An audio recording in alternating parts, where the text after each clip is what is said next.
হে মানুষ, তুমি তো আমার রসে ভাত খেয়ে পরিদীপ্ত হয়ে উঠে চলে যাচ্ছ, তো আমাকে কিছু বলে যাবে না? তখন সেই মানুষ বলছে, তোমাকে আর কি বলবো, তোমার সঙ্গে সম্পর্ক ছিল যতক্ষণ তোমার দেহের মধ্যে রস ছিল। রস নাই, তোমার সঙ্গে আমার কোনো সম্পর্ক নাই। ভালোবাসা ততদিনই থাকে যতদিন দেহে যৌবন থাকবে আর তোমার টাকা থাকবে, ততদিনই তোমার সঙ্গে ভালোবাসা থাকবে। তাই তুমি তোমার যদি বেদনার চিঠিখানা সংসারের কাছে দাও, আরো বেশি করে ঘাত প্রতিঘাত পাবে। কিন্তু যদি তুমি তোমার বেদনার চিঠিখানা সরকারের লেটার বক্স অর্থাৎ গুরুর চরণে দাও, ওটা আবার গোবিন্দের কাছে পৌঁছে যাবে। নিতাই গৌর হরি বল। তাহলে মা কালী ইনি ভগবানকে ভজনা করেন। এবার শৈব, শৈব মানে শিব, শিব ইনিও ভগবানকে ভজনা করেন। কারণ ভগবান যখন 125 বছর বয়সে জরাব্যাধির তীরে দেহত্যাগ করলেন, তখন নারদ এসে বলছে, প্রভু আপনি ভগবান, তা আপনি সঠিক ভগবান না রেডিমেড ভগবান, আপনি একটু আমাকে বলুন। তখন ভগবান বলছে, কেন? বল, তুমি যদি ভগবান হবে তো সামান্য জরাব্যাধির তীরে তুমি দেহত্যাগ করলে কেন? তুমি তো ফু দিয়ে তাকে উড়িয়ে দিতে পারতে। তখন ভগবান বলল, নারদ, আমি পূর্বজন্মে বালিকে নৃশংসভাবে হত্যা করেছিলাম, তাই বালির পুত্র অঙ্গদ পিতৃ হত্যা প্রতিশোধের জন্য আমাকে বলেছিল, প্রভু যেমন আপনি আমার পিতাকে নৃশংসভাবে হত্যা করেছেন, কথা দিন যেন আমার হাতে আপনার মৃত্যু হয়। ভগবান বলেছিল, এ যুগে হবে না, আগত দাপর যুগে তুমি হবে জরাবেদ, আর তোমার হাতেই আমি দেহত্যাগ করব। তখন নারদ বলছে, আচ্ছা প্রভু আপনি কি কোনো অপমান করেছেন, আপনি কি কোনো পাপ করেছেন? ভগবান বললেন, আমি করিনি, আমার বংশ করেছে। কোন দিন? একদিন রাস্তায় কৃষ্ণের ছেলেরা সব খেলা করছে, আর ওই পথ দিয়ে দুর্বাসা ঋষি যাচ্ছিল।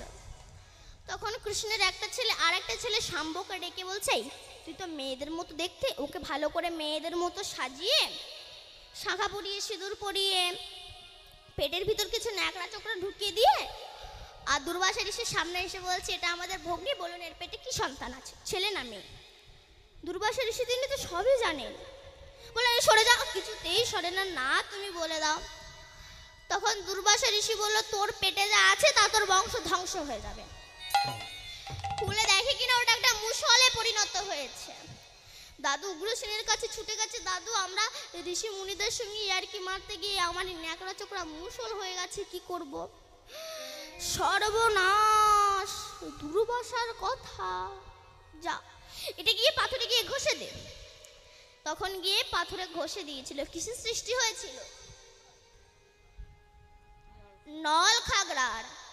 আর বাকি যে অংশটা তো ধরতে পারছে না, সেটাকে ছুঁড়েই প্রভাসের তীরে ফেলে দিয়েছিলাম। আর একটা বোয়াল মাছ ওই মুষলটাকে গিলে নিয়েছিল। আর একটা জেলে যখন সেই মাছটাকে বাড়িতে ধরে নিয়ে গেল, পেটটা চিল্লো, দেখলো একটা মুষল, মুষলটাকে রাস্তায় ফেলে দিল। আর জরাবেদ ওই মুষলটাকে নিয়ে তীরের যে ফলক, ফলক মানে তীরের সামনে যে ত্রিকোণা মতো ধারালো যে জিনিসটা থাকে, ওই ফলক তৈরি করে সোজা চলে এলেন প্রভাসের তীরে। সেখানে আমার ভগবান নিম গাছের ডালে বসে পা দোলাচ্ছিলেন, আর ভগবানের চরণ দুটো লাল টুকটুক করছিল। জরাবেদ পাখি ঠোঁট মনে করে তীর মেরেছে, আর সেই তীরে ভগবান আজ দেহত্যাগ করেছেন। অনেকে বলে ভগবান মারা যাওয়ার পরে নাকি ভগবানকে সদ্দাহন করা হয়েছিল। ভুল, কারণ তিনি অব্যয়, অক্ষয়, অবিনেশ্বরী, জন্মায়ও না মরেও না, প্রয়োজনে আসে আর যায়। কেন? যদা যদা হি ধর্মস্য গ্লানির্ভবতি ভারতে ইয়ভূত্থানম অধর্মস্য তদাত্মানম সৃজাম্যহম পরিত্রাণায় সাধূনাং বিনাশায় চ দুষ্কৃতম ধর্ম সংস্থাপনার্থায় সম্ভবামি যুগে যুগে। সাধুদের পরিত্রাণ দেওয়ার জন্যে, ভক্তদের বাঁচানোর জন্যে, অভক্তদের বিনাশ করার জন্যে তিনি যুগে যুগে আসে এবং যান। তো কৃষ্ণ তো 125 বছর বয়সে জরাব্যাধির তীরে দেহ ত্যাগ করলেন, কিন্তু রাধা গেল কোথায়?